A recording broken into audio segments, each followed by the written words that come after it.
A 57-year-old man was brutally murdered in his own apartment. But what's even more shocking is that the perpetrators were his own daughters, 3 teenage girls. Why did they do it? A suspicious murder case shook all of Russia, and surprisingly, many people sided with the 3 girls. The incident took place in July 2018 in Moscow. 3 sisters, Christina, 19, Angelina, 18, and Maria, 17, killed their father, Mikhail Khachaturyan.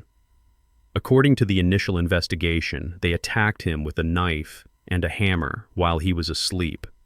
The victim was stabbed more than 30 times and died on the spot. After committing the crime, the 3 girls called the police themselves and admitted to what they had done. They said it was the only way to save themselves. At first, they were charged with premeditated murder and faced up to 20 years in prison. However, as the police delved deeper into the case, horrifying secrets about their lives began to surface. They had endured years of physical and psychological abuse, and worse, from their father. When the truth came to light, public opinion began to shift. Was this really a planned murder, or was it simply an act of desperate self-defense? And more importantly, if society had noticed their suffering earlier, could this tragedy have been prevented?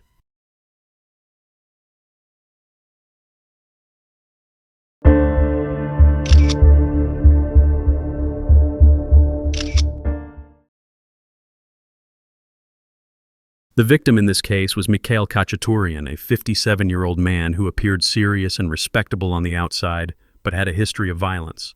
He did not have a stable job, but had connections to the criminal underworld and owned multiple properties under the names of his relatives. To his neighbors, Mikhail was known as a hot-tempered man who frequently threatened others, carried weapons, and exhibited erratic behavior. However, inside his small apartment, a far more horrifying story was unfolding. The perpetrators in this case were 3 sisters. They were young girls who should have had a normal life like any other teenagers. However, from an early age, they were forced to live in an environment of violence and complete control, where they had no say over their own lives. Mikhail dictated everything: their food, their living conditions, their education, and even their social interactions.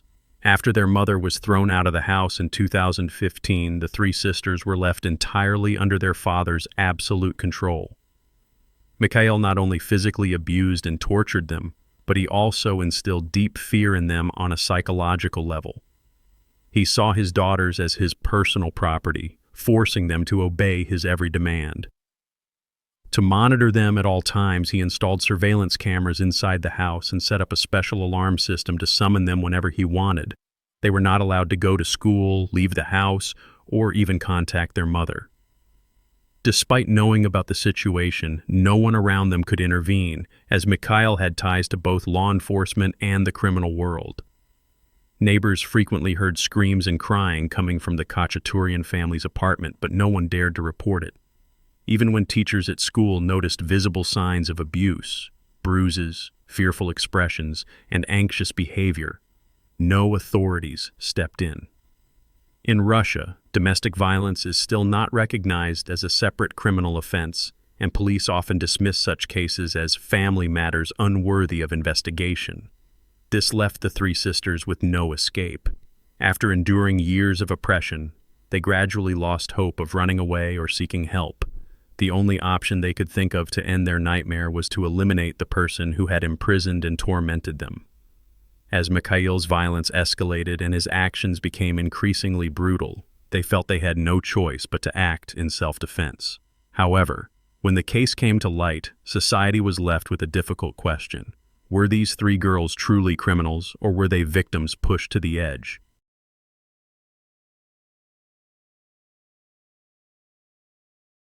Before the incident occurred, the lives of the Khachaturyan sisters had spiraled deeper into a cycle of control and violence. They were no longer carefree young girls, but individuals living in constant fear, forced to monitor every word and action to avoid their father's wrath.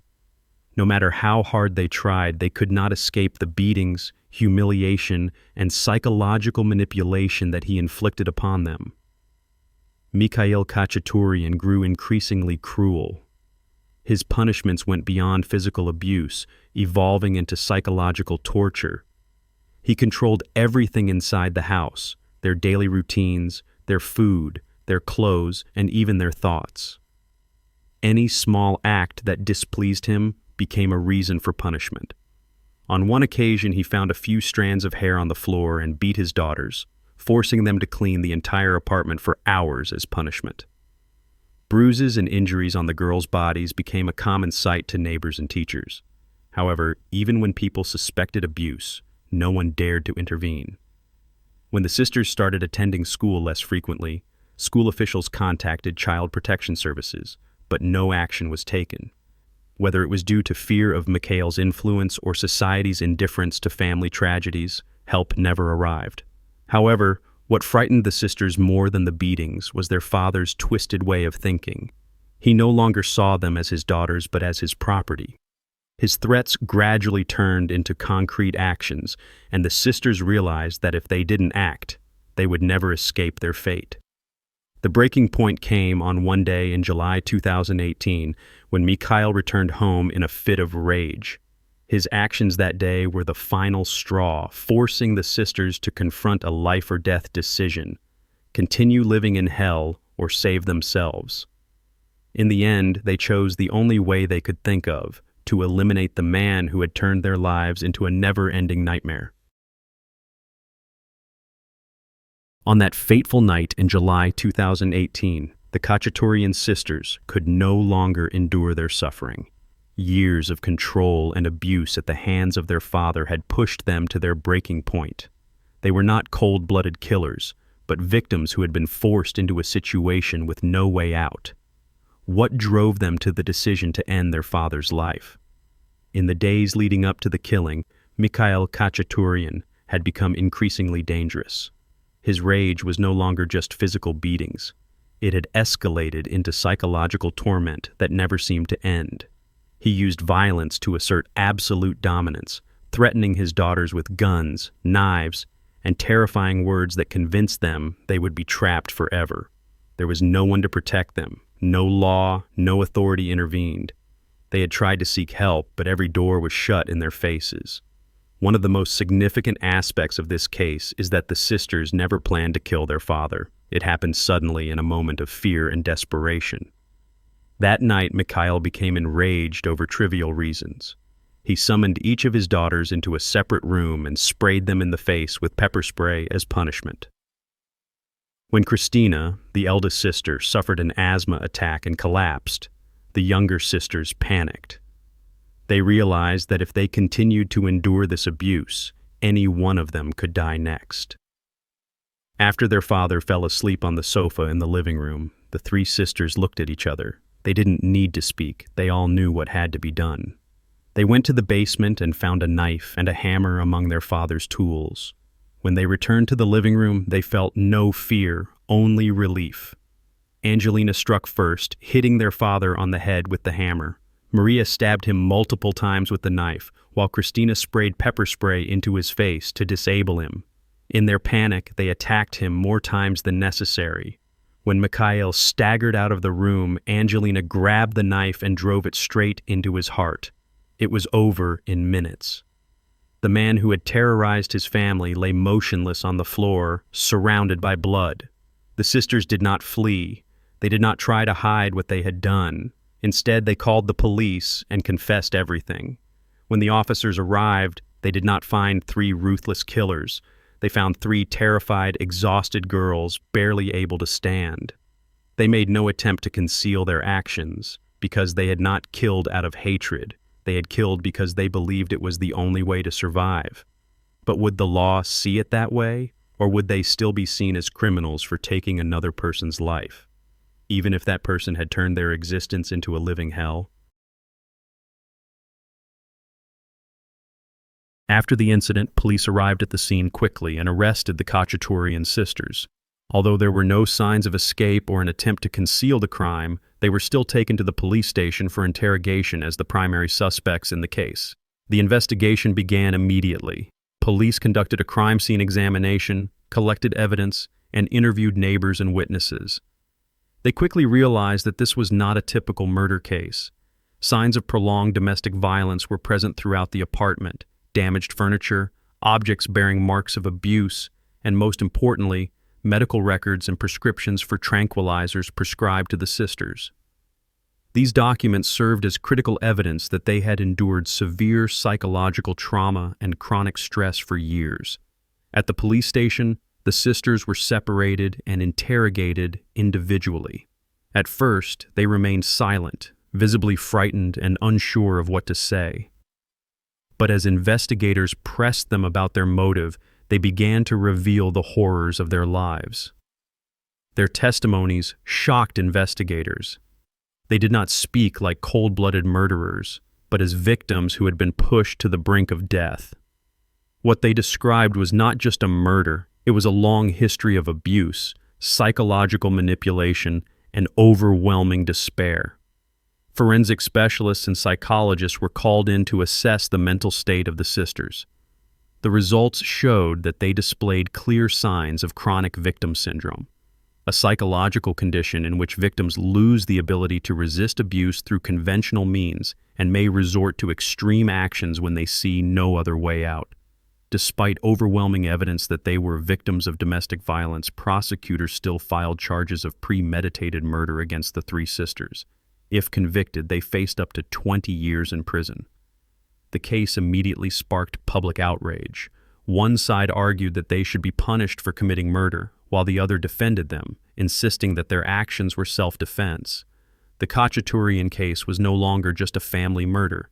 It became a national controversy in Russia, raising questions about the legal system's responsibility toward victims of domestic violence and whether the justice system was equipped to protect the vulnerable. But the biggest question remained: would these heated debates influence the fate of the sisters, or would they still face punishment despite being victims themselves? After the indictment was announced, the case quickly became one of the most controversial trials in Russia. The defense attorneys for the sisters argued that they were not murderers, but rather victims of a legal system that had failed to protect them from domestic violence. However, the prosecutors remained firm, insisting that their actions constituted premeditated murder and should be prosecuted accordingly. The trial was lengthy and highly publicized, with multiple hearings. Legal experts debated the concept of self-defense under Russian law. Some argued that the current legal framework was not flexible enough to handle cases like that of the Khachaturyan sisters, where victims had no traditional means of escaping their abuser. Others countered that regardless of the circumstances, murder remained a crime that warranted appropriate punishment. Meanwhile, public pressure continued to mount. Protests erupted across Russia, demanding that the government reconsider the case and protect the rights of abuse victims. Several human rights organizations joined the movement, calling for legal reforms to prevent similar tragedies in the future. The court faced a difficult dilemma. If it imposed harsh punishments on the sisters, it would likely provoke public outrage. However, if the court declared them innocent, it could set a controversial precedent regarding the use of force in response to domestic abuse. Amid all these debates, the fate of the three sisters remained uncertain. All eyes were on the courtroom, where a landmark ruling could redefine how society viewed justice and the right to self-defense in extreme cases of abuse. After years of legal battles and intense public pressure, the court finally ruled in favor of the Khachaturyan sisters. Based on evidence and psychological evaluations, the court determined that they had acted under extreme psychological distress caused by prolonged abuse. Maria, the youngest, was declared not criminally responsible due to severe psychological trauma. Christina and Angelina were initially charged with murder, but the charges were later reduced to exceeding the limits of self-defense, resulting in a suspended sentence. This meant that they would not serve prison time but would remain under supervision for a certain period. The verdict received mixed reactions. Many viewed it as a victory for justice, proving that victims of abuse should not be treated as criminals. However, some critics argued that a lenient sentence could set a dangerous precedent. Despite avoiding prison, the three sisters faced long-term consequences, including restrictions on communication with each other and limited educational opportunities. The Khachaturyan case became a turning point, forcing Russian society to reevaluate its laws on domestic violence. It raised a fundamental question. Would this tragedy have happened if proper protection had been provided earlier? This case was not just about three sisters. It served as a wake-up call about society's neglect of domestic violence victims and the urgent need for legal and social reforms.